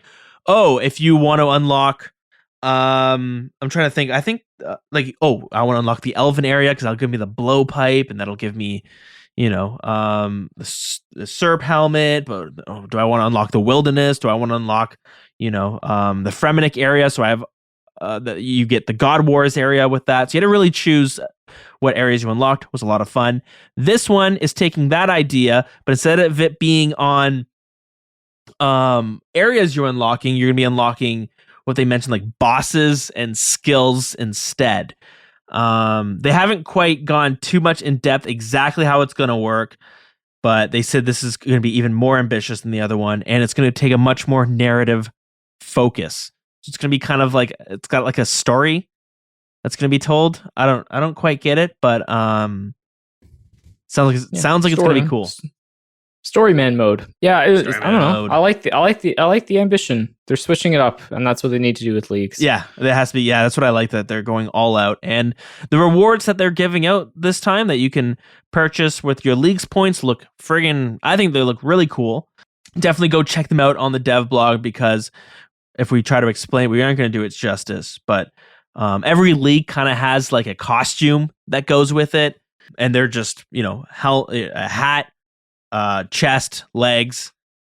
It's just like some cosmetic, and there's a 3 tiers. So it's like a tier 1, tier 2, tier 3, and they all look pretty cool. This one does too. You look like you're almost like an Arceus resident. They have each one also comes with a new home teleport. And this one is definitely the coolest of them all. You kind of place out some rune relics. This weird ecto hand comes up and pulls you into the ground. Really cool home teleport. Of course, a banner, which I think is brought into every single one of them. A new banner. They have a whip that looks like a chain, almost like a ghostly chain whip. Looks very cool. A rune crossbow recolor, which was interesting, but they said the reason they did a rune crossbows because they want this to appeal to all player types, so even lower levels might want to get the rune crossbow recolor, or some pures might want it. Who knows? The god books are getting a new look as well, and there's going to be a mystic recolor, which looks okay. I'm not a huge fan of it. It seems strange. Mystics is rarely used, and we already have a bunch used of armor them. set. Yeah, we have a bunch of them already, but whatever. That was a strange pick to me. The other ones look good though. I really like the tentacle whip. Yeah, the whip looks awesome. The cannon looks really cool. It looks like, if you know what RuneScape classic cannon looks like, which is basically a cannon that has 8 barrels or something, and instead of the cannon pivoting, each barrel takes a turn firing off. This one is definitely a throwback to that one, because it looks the same. Instead, it's shooting kind of like a magic flame of some sort. So it's a cannon recolor that looks awesome. And lastly, a void recolor, which also looks pretty dope. Looks very cool. Some of these look so cool that I'm like, man, I wish these weren't a recolor, and I wish we were getting a new type of cannon that maybe wasn't just straight up better than our other cannon, but maybe it worked differently. They look so cool that they deserve to. I thought that they deserve to be a new standalone item, but that's just giving them credit for how cool some of these things look. What are your overall thoughts of these cosmetics that will be coming into? Well, they're getting pulled. All of them are getting pulled first. Yeah, I like the cosmetics. I think they're a cool way to get people excited about it. Yep, very cool. Yeah, specifically, I like the ghostly feel of some of these things. Yeah. I don't really like the mage helm for the void. It's got like a but weird. The rest of it, Yeah, it's got weird. it's like a weird point. Like the color on the mystic shoulders, they look a little bit like yeah. a little gross. Yeah, those. So- Yeah. But besides that, and like I generally like cosmetics coming into game. Cosmetic rewards they're very sought after typically, especially think of things like pets. Those are cosmetic rewards. mhm. As long as the game isn't oversaturated with them, I think they're a good thing. What are other ones? Oh, the Serp helms are just like huge. Like when you get to late game Tob, like everyone starts hunting a Serp helm recolor because it looks so sick. Yeah, and they're so hard to get. Yeah. It's like 1 in 5,000, I think. Something like that. No, it's like 1 in 3,500 or something. Okay, well, yeah. For either one of them. I can't. I think it's 1 in 6,500 for either. Actually, it's 1 in 6,500 for either one. I think. Let's see. The power of the internet. Actually, you know what? Maybe it's half of that. Maybe it's 1 in 6,500 for either for a specific one, and then like 1 in 3K for either one. It I is. don't know.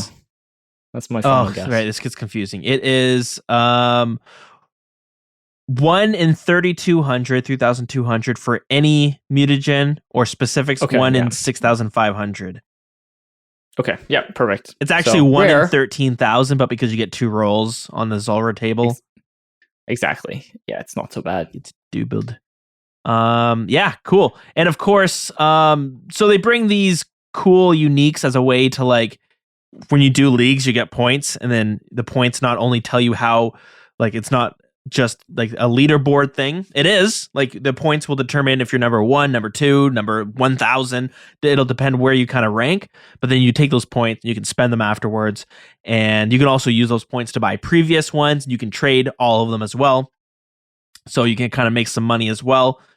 And it's a way to get people to try this new game mode and feel like you're kind of not just pausing progression on your main. But the cool thing is depending on where you rank, you get a trophy that you can equip. And really the adamant, rune, and dragon trophies are the cool ones. Everything below it, not as cool. I always get mithril, which kind of sucks. That's like the main chunk of players will land in mithril.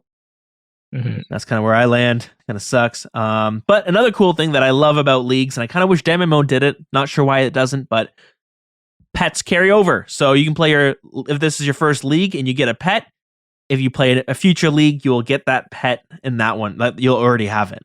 So Did you get any bets? no, and that's the thing. When the last Deadman Mode, I regrettably did not choose the wilderness, and I wish I did so that I could grind out some of those pets, so that I could like, the Chaos Ellie would be cool to try to kind of just get, and then I would have it in future leagues. No pets yet though. I see. Yeah. Pets are the same rates though, so you just rather have those in your main. Yeah, but there's So something you'd cool feel about bad to get like when you were hunting Venenatis would have sucked to get it on the temp mode. it. Yes and no. I guess it's weird because like it's a huge flex when you are playing leagues and people see you have like a Venenatis, especially if it's a league where like the wilderness isn't available. You're like, oh man, I can't even get that one. But Speaking of pets on temporary game modes, when I was practicing for an Inferno on the tournament worlds, Yeah. there was a guy that had gotten the Zuck pet on the temporary Ouch. game mode. So he obviously tried the new armor to complete it, and he'd gotten the Zuck pet, which is hilarious. It's just hilarious. And if he logs out, he loses it. So he was just chilling at Ferox Enclave with the Zuck pet. oh man, yeah, that's Could you imagine? what do you do On the temporary, on the Yeah. super temporary, you take some screenshots and have a laugh about it and just move on. Yeah, that's funny. Brutal. Oh, Do you boy. plan on playing this leagues? Yeah, I always jump into the leagues, and depending on what's going on in my life, will depend on how much I play it. I did play the first leagues, but that was when I was kind of quitting. I was busy with getting a job, getting my career started. So I didn't play a whole lot of the Zaya one, but I did play it. And the second leagues, I was able to unlock all of my areas because they were point based. So when you get enough points, you can unlock the next area.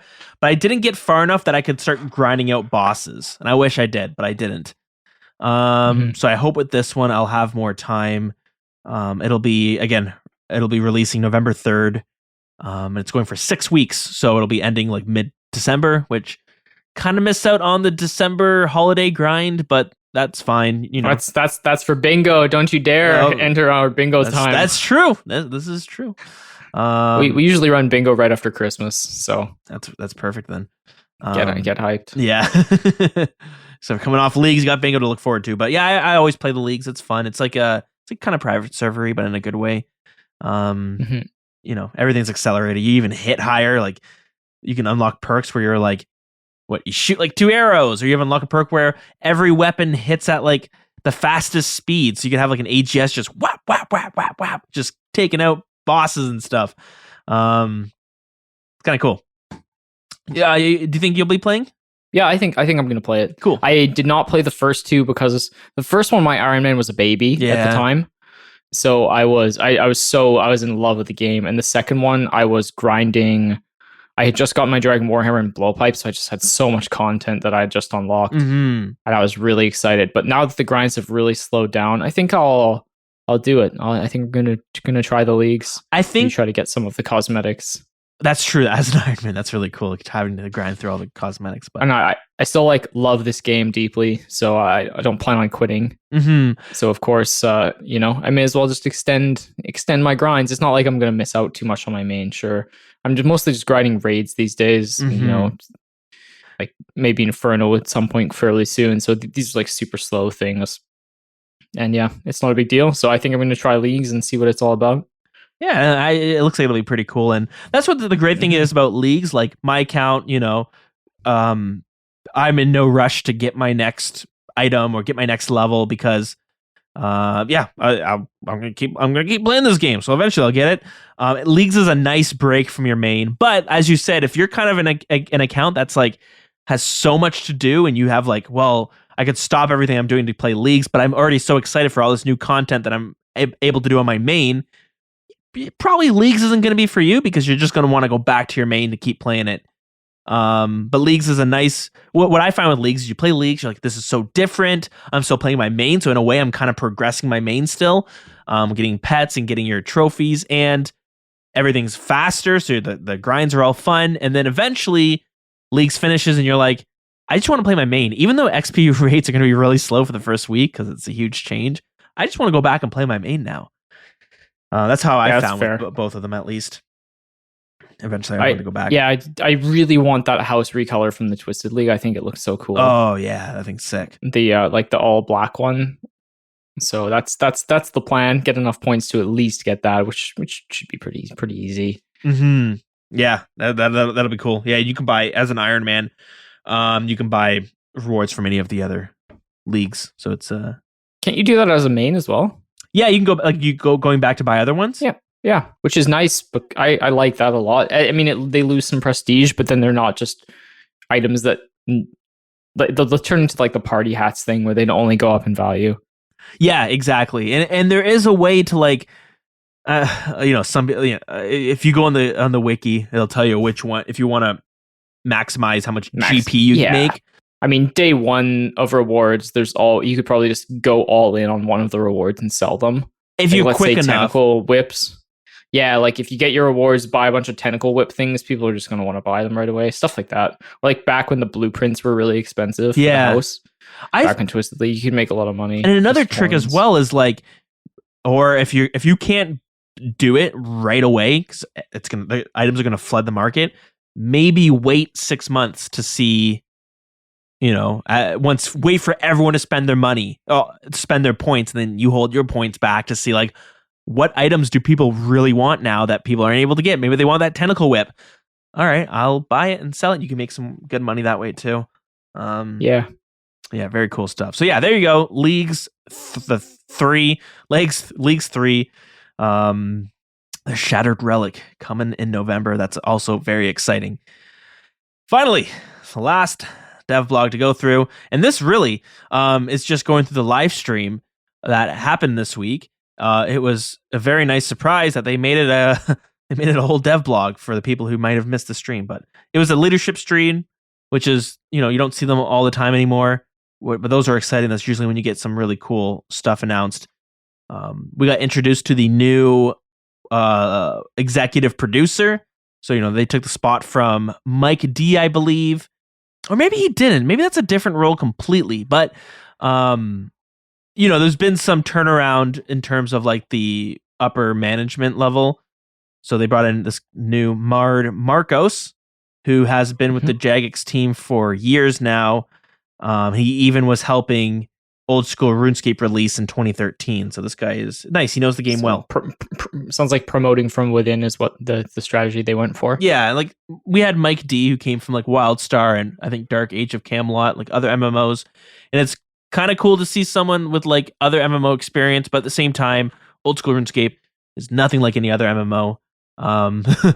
That's why it kind of stands apart from like World of Warcraft and Final Fantasy, and it's like, it's got its own clientele different from those games. So it's nice to see someone who knows the game.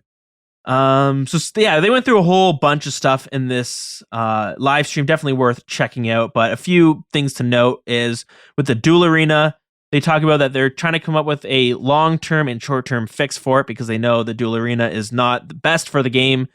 It a lot of gold buying and gold selling goes on there, and there's also a lot of scamming that happens, and all sorts of real breaking happens within the duel arena. A lot of like people get addicted to gambling too. Yeah, exactly. They're terrible, and the ease of access of the duel arena is a huge issue in the community. Yeah, exactly. It's a lot of Ironmen start off because somebody staked all their money on their main. So yeah, it's not the best for the game, but at the same time, the reason they can't just delete it right now is because everyone would just move to either the wilderness and do staking. I mean, that's what they say. Yeah, that's their like. There's people who are like having mental health crises or whatever that are addicted to staking that would just turn to maybe darker arts rather than through the licensed Jagex staking. But I think the number one reason that it needs to go for me personally is because like I understand that angle. Like, yes, there are people that are in trouble and, maybe there'd be more scamming and people would go to the wilderness and just whip stake each other in level 1 with their money, which is going to cause problems. But at the end of the day, there's not a teleport directly to that. So yes, people who are seeking out gambling will continue to gamble, but it won't be the ease of access for mains to just go to the arena and just start gambling their money. Mm-hmm. That's just not going to be something that's going to happen unless you're actively seeking to go and gamble. Yeah. So I think overall, for the long-term health, like they say, it needs to go. Yeah, and they are aware of that, but they said this. They straight up said, we want to remove the duel arena. Of course, they're aware of it. Like they're not stupid. They know what's going on in their game. There's just a lot of factors to it. They mentioned planning even to remove the duel arena. It's just might take a couple of years. Because one thing as well is it is a huge gold sink right now because of the tax they added. I'm not saying that's why they kept it, but the short-term fix they mentioned. Something. Yeah, it's something which if, moving it to other means, I don't know, might lose that part. But they mentioned the short-term capping how much people can stake. They didn't say how much this could be, but if you capped it at people stake like hundreds and hundreds and hundreds of mil. If you capped it at like 5 to 10 mil, a lot of people that removes a lot of the fun for some of the players, right? I think you mentioned Otoblock earlier. A big thing with him was being in billions and billions of debt that he had to like stake his way out of. 26 bill, I think. 26 bill. It's like something like 250 USD. I can't remember what the actual number was, but it was huge numbers. Yeah, okay. Like ridiculous numbers of money that he was in debt. Yeah, but he's able to stake his way out of it. But I mean, is that fun? It's not fun though. Gambling your way out of deep debt. There was like shit time to me. Man, back in like when old school RuneScape was still pretty new, only a couple years new. Twitch had a lot of commission staking, where people would like stake and you would and Deacon used to do this. He would go onto someone's stream and he'd be like, I have 5 mil. And he'd be like, okay, I'll take your 5 mil. And then he'd pool up. A bunch of people would give him money and they're like, okay, I have 50 mil. I'm going to stake it. I'm going to keep 5% of it and I'll give the rest back. And Deacon actually used to make some money, but in the end, the staker would profit off it. And people started scamming all the time by staking their friends, pretending they got DDoSed or something and just taking all the money. So eventually Jagex came out and said like, commission staking is now against the rules and you'll be banned. And then there was like zero commission staking. But now you don't really see as many staking streams anymore. But it used to be all you saw on Twitch. Like literally, you go to Twitch, all you would see is staking streams. It was crazy. Interesting. Those were before the days of me playing. Yeah, it was like during the days sure. that like I was barely aware of the game. I was like probably like level 50, just playing along and be like, oh, Twitch, what's this? What's going on here? Man, I wish I was like paying more attention. Had more memories from those days. But yeah, anyways, they mentioned that about the duel arena. What else did they mention? Anything else cool? Just random like account security they want to, toughen up on, so that, case sensitive passwords and all that fun stuff. But doesn't matter. What they announced though, which was really cool, was they plan on bringing out a new boss before 2022. Well, quote unquote new boss for us. They mentioned bringing back the boss Nex, which is an expansion to the God Wars dungeon. And it's the Zerosian General, I guess Nex. I don't know if that's short for anything. So this is a boss that is in RuneScape 3. It came out in like 2011, I think. And a lot of people liked this boss a lot, and they're going to be bringing it to old school RuneScape. Well, they'll be pulling it actually, and that poll will be coming out in October, with some rewards to go with it. So that was unexpected. Very exciting. Are you excited? Yeah. Oh man, content? Absolutely. Like we talked about DMM leagues, Group Ironman. None of that adds content to the game for the account that I currently play, and most people. Like the temporary game modes are like while I see the appeal to them, that's not really like what I like Jagex, what I'd like them to focus on. They should be in addition to like content coming out, not replacing it. The content rollout, and obviously they've had droughts, and we talked about blah blah blah. But yeah, to get unexpected content out of nowhere, so what that it's recycled from RuneScape 3. I think that's a good thing. They can learn from their mistakes with RuneScape 3, and then they can re-release the content, especially if it was like a loved piece of. I never played during this times, but for the most part, people seem to have enjoyed this one. Maybe the rewards. I heard the rewards were broken, but they're not porting them, so it's cool, man. Why not? They're gonna make it fit for old school.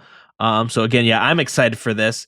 God Wars is cool, but man, is it a relic of its time. It came out in 2007, and you can tell the bosses are all they hit hard. Yeah, they're janky. There's ways to like cheese them. Yeah. Man, I love God Wars Dungeon. Some people don't like it, but I think for the majority of players, it's a really nice entry level way to get into the game.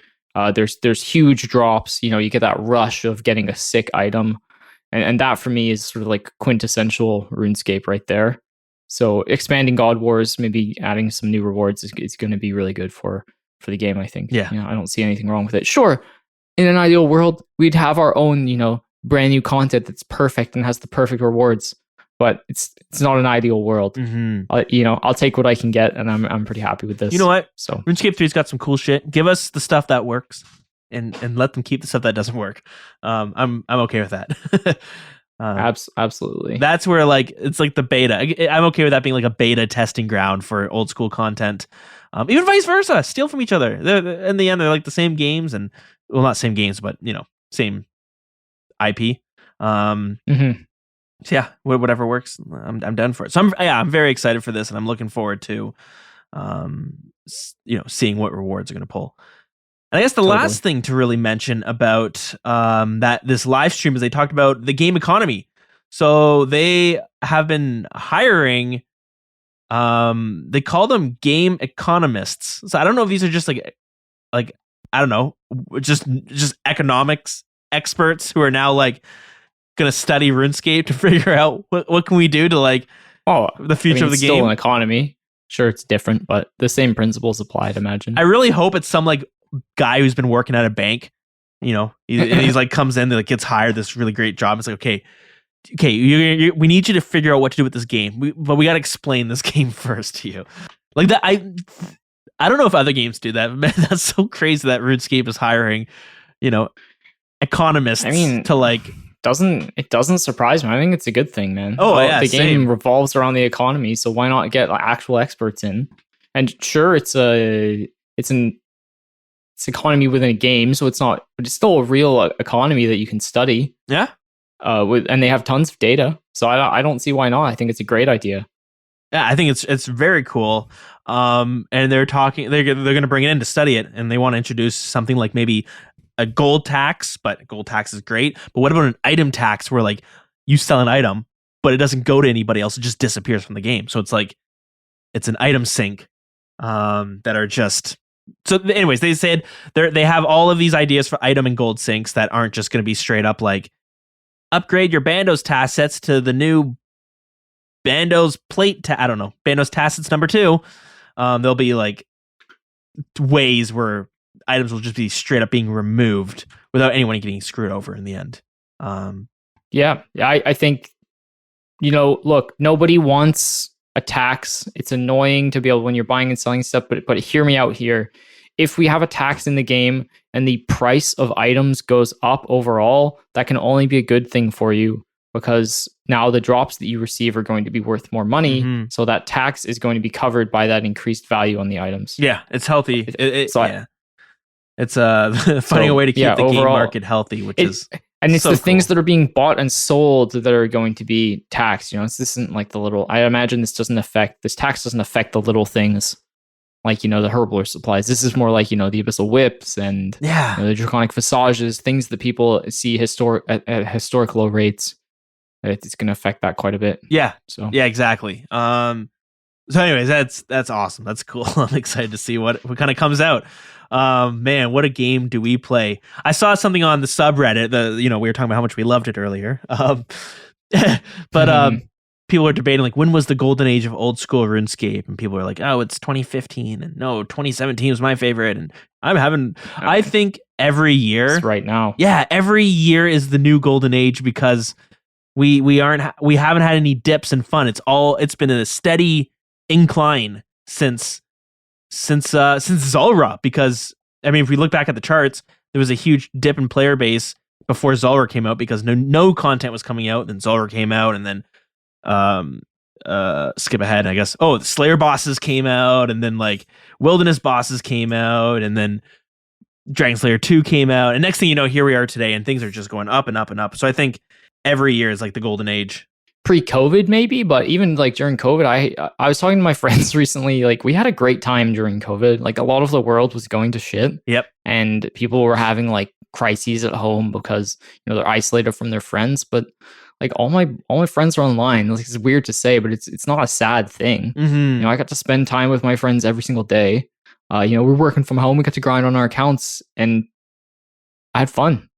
And my mental health didn't suffer nearly as bad as many people in the world, and that's because of the friends I've made through this game. Yeah, so it's awesome. And I hear stories of 100% right now. I hear stories of how like everyone was like bossing, and the clan was popping off when COVID hit, and man, does the FOMO hits me hard. I was like, I wasn't really playing back then. I was like, man, I wish I was playing. That sounds like a really great time. Yeah, clan would be like grinding Bandos like 10 hours a day. Oh man, that's fun. Because people were like, furloughed or whatever from work. So they just be at home, escaping and meeting friends from around the world who were in the same situation. And, just getting by together, and they made the community extremely strong. Yeah. And, we're doing well. So nice to see that Jagex is pushing some content. Love this kind of idea where they just come out of nowhere. No sort of summer summit hype. It's just, hey, guess what? We're going to release some content in the next month and a bit. Oh, man. It's like, oh, okay, sweet. Like that's so exciting. I didn't expect to do anything new until January. And now we're going to have a whole another end game boss, or like late game boss, at least, available to us. So yeah, can't go wrong with that. Awesome. Yeah, I was pleasantly surprised. I think 2022 is going to be a big year for the game. We're going to see a lot in terms of content releases and stuff. So it's exciting time to be playing this game. All right. That was a lot to get through. Let's take a quick break, and we will come back. We'll come back. Yeah.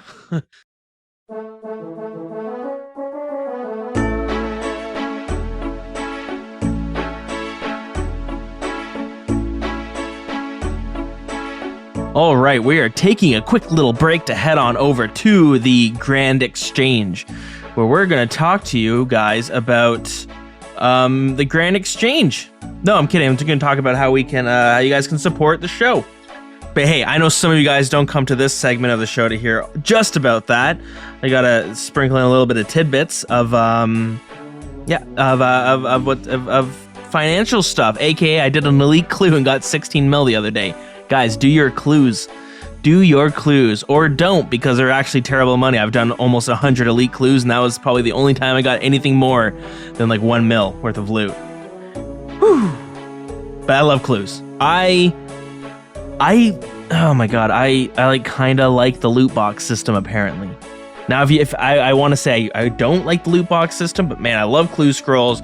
I love opening card packs. I'm saying this as I have a bunch of Magic cards in front of me because a bunch of people in the Discord decided to play Magic, and I went to Deegan, old co-host of the show, and my brother, and I asked him he's got so many Magic cards. And I was like, can I borrow your cards to play? But I loved opening card packs when I was a kid. Yu-Gi-Oh was my jam. Yeah, I loved collectibles.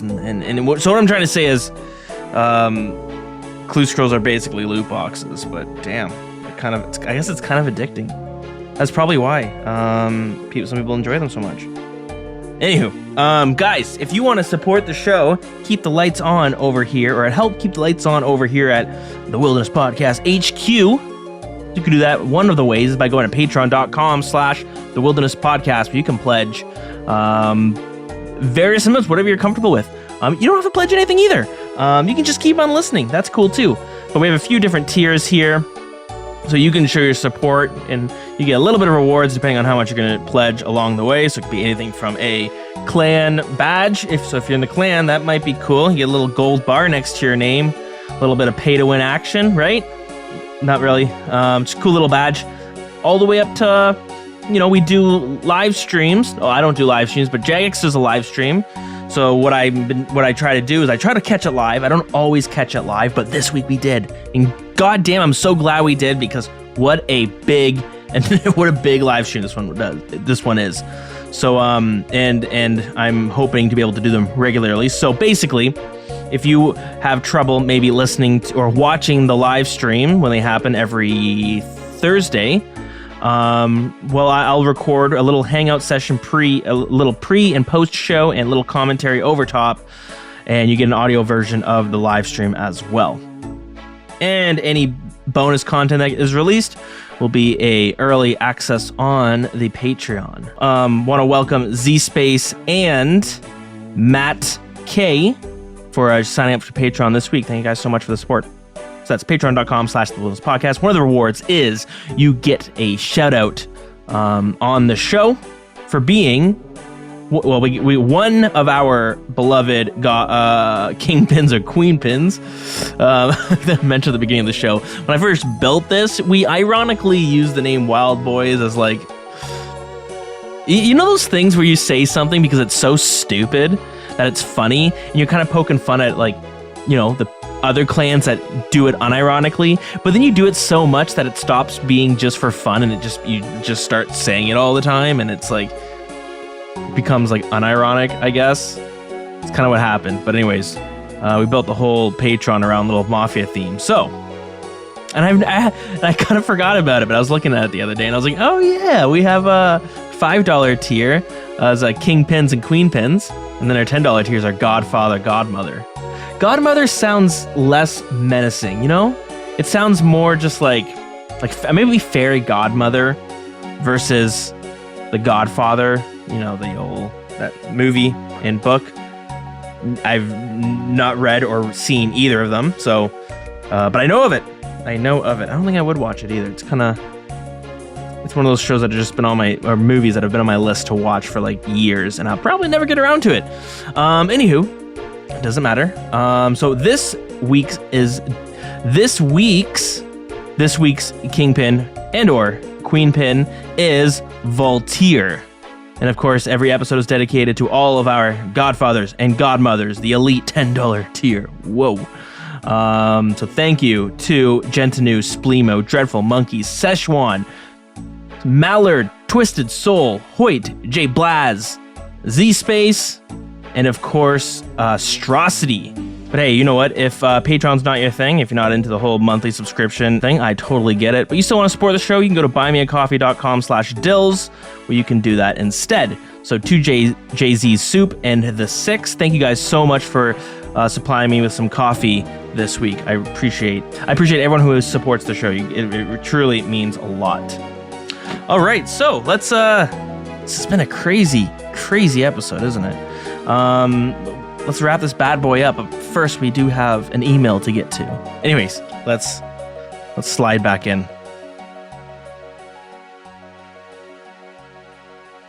All right, we're back, and we got an email from Busco Beep, and you know what? This is perfectly fitting, and he says right here, I have an idea how to save the OSRS economy. This is the economist that Jagex needs to be hiring, right? Mr. Busco Beep here. And he says, let me know if this is a terrible idea or not. Price of items are so low because there are too many in the game, so my thought is a lottery. That is one of the many downsides to this, because the duel arena already breeds gambling addicts, which is good for no one. But obviously, Jagex doesn't care about this issue because they still have the arena in the game. Oh, so true. But let's say I get some tassets, but I already have one, and I'm feeling lucky. I could turn that into an NPC next to the GE. These tassets get collected into a large pool with other high-ticket items that people gave to this NPC.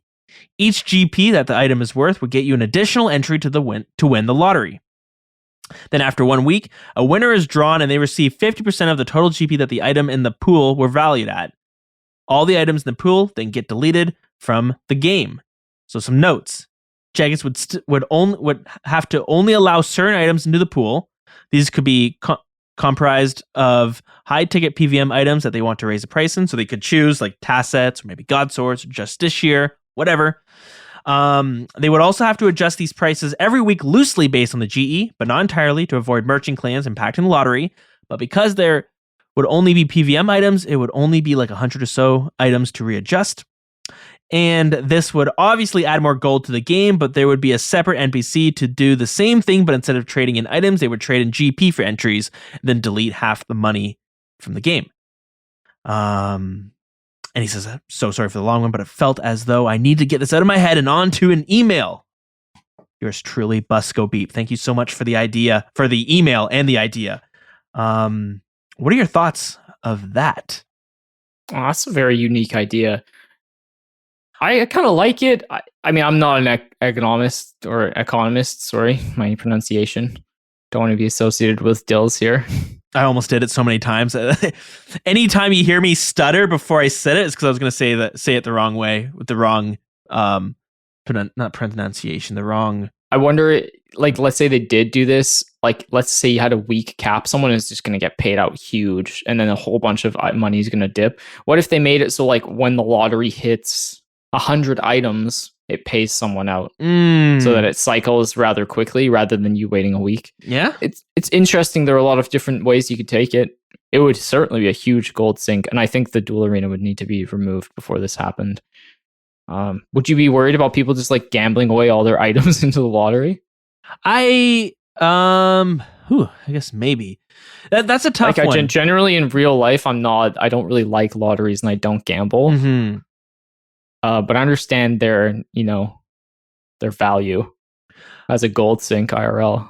Yeah, totally. And I think this is like a better version of the duel arena, minus you lose the duel arena hype of like watching your guys hitting back and forth. You also miss on the whole, I know people who go to the duel arena and they figure out the system. Okay, I know I have PID, so I'm gonna win this one for sure. They think they're like counting cards, but at the duel arena, and it's like, no, you're not. You're gonna lose, man. So you kind of lose that factor. So I think, I do think it's a really interesting idea. Again, though, it's like a different type of dueling arena. So having those both going at the same time, I think this works as like a lottery ticket versus a casino, right? And that's what he says, right? It's a lottery. What if there was like a cap on how much you could enter? Because I'll just be worried. It depends on how the system works, but yeah, what if you can only put in like one item a week and it had to be under a certain value? Yeah. Just so that it like automatically paces people. I was gonna say, because I think this is still gambling, so I don't like condone it, but yeah, it has potential to be less dangerous. And it's better. I think it's less dangerous than the actual duel arena itself. Yeah, so really, when you compare it to the duel arena, I don't see anything wrong with it. But what this has me thinking, though, taking this idea and doing what Jagex has already done, which was they had this thing where it became the well. It's like a donation well where they the way they did it was they had some charities, and for every like 10 mil you put in, they matched $1 or something. Maybe it was 100 mil, and people would just donate items into this well, and it would destroy the items, and then it would be like, it's, it would force Jagex to spend money on some charity, and that actually worked as a really great item sync because tons of people did it. A friend has YouTube videos. I love that idea. Yeah, a friend has these YouTube videos of him like just getting like hundreds and hundreds of like he would get bills of people donating money to him so that he could like dump it all at once. For all the talk of the toxic part of our community, I think we have also a like very kind section of our community, which makes up a lot of the members. So I think that's a much more wholesome gold sync and would definitely be better for the game. Absolutely. Or like maybe even another idea is, one, donating items to pimp out a clan hall. I think that'd be cool. Like, donate 100 task sets and you can kind of hang them on the wall. But another thing that MapleStory, we're gonna go to MapleStory for a second. One thing that they had for a while was like you could get titles for your name. So you could be like Dills the Holy. And RuneScape 3 has this, and a lot of other games have it. Not saying we should have this, but MapleStory would have it. So whoever donated the most amount of money in a day would get this new title, and people would like spend all this time, like all this money, trying to out donate each other so that they can get the title. And then the title was only temporary; it would get passed to someone else eventually. So it had me thinking, like what if there's like cosmetics in this game that were like, I don't know, a couple were given out every day to whoever donated the most items or that donated the most money. That's tricky though, because people don't want to not be able to get all the items that they want. They don't want like this new longsword being locked away. There's so many different angles we could approach this from, but I think at the end of the day, we can all agree we need a gold sync of some kind. Yeah. And they're always cool to think about. Last one I wanted to mention, because again, this reminded me of it. Jagex used to do this for RuneScape 3, and it sounds so cool. They would be like botters, people who botted, and they would have their accounts banned. But instead of just like deleting their accounts, they would take their bank and put it away. And then they would have like 100 of these bot banks that they would auction off, and you could buy one of the banks for like, I don't know, you would auction for it. So like 100 mil, and you have no idea what's in these banks. It could be nothing, or it could be, again, it's a lottery. It could be something, or it could be nothing. Hilarious. Yeah, they did it a few times, and I think they would like tell you like the average bot bank is worth 700K or 2 mil. So you know that some would have none, some might have like hundreds of mil. So people would like do lotteries trying to like, it's like Storage Wars, where they would get their own little storage casket and like storage unit that it might have some goodies in there, or it might not. So they've done that a few times, which is really cool. But anyways, yeah, cool idea, Busco Beep. Thank you so much for saying that in. Yeah, thank you. Yeah, there's so many cool things you could do with a gold sync, but yeah, I guess we're gonna see. They're bringing in the economists, so we're gonna see something eventually. They're gonna take the much safer route, I have a feeling. All right, guys, it was a hectic week, so we gotta wrap things up. If you guys want to come hang out in the friends chat, we still gotta shout the friends chat, Wild CC. But if you want to join our clan instead, which is much more popular, the friends chat is actually dying. There's like 5 people that hang out in there. Sometimes I'm not even in there. I don't even notice I haven't joined. But if you want to join our clan, or even just be a guest in our clan, it is clan Wild, WILD. Our Discord can be found in the show notes or the description of this episode, or you can go to Twitter @TheWildernessRS. And our email is thewildernesspodcast@gmail.com. If you want to send in any ideas you have whatsoever. Or if you want to tell us a story, to send us down memory lane. Always a joy for that. Am I missing anything? I don't know. Heartless, you got anything you want to shout out? No, join the Discord. Join the Discord. I have a song of the week though. Awesome. If you'd like to hear that. Yeah. Quickly, I stream sometimes, twitch.tv/the Dills. I haven't streamed in like 2 months though, because I've been super busy, but I really want to. I've just gotta bring back the hardcore PvP only. Oh yeah, it's got a bond on there, and I need to play that one because someone gave me a bond to bond it up, and then I just didn't have the time to play it. So eventually I'll get back there once we have more time. Yeah, it's time to go to members Dills. Oh, you'll have fun. I'm gonna die. What song you got? Let's do Castle Wars, an absolute classic. Brings you back to my childhood. When I joined members, all I did was play Castle Wars. Basically did nothing else. Amazing. Yeah, it's unlocked at Castle Wars. Prior to an update, the music track was named Castle Wars, all one word, and is still listed as such on the RuneScape Original Soundtracks Classic album. And it got updated in February of 2018 for whatever reason. And there's 2 variations, 2004 and 2007. Which one do you want? I didn't even know there were 2 generations. Are they the same? You pick one, Dills. You go for it. They're probably similar. Got my D&D dice here, so anytime I can bust them out. Okay. I got my D20 here. If it's 1 to 10, we'll do 2004. If it's 11 to 20, we'll do 2007. It's 4, so we'll go do 2004. Awesome. Thanks so much for everyone for listening this week. And yeah, we'll see you on the next one. See ya.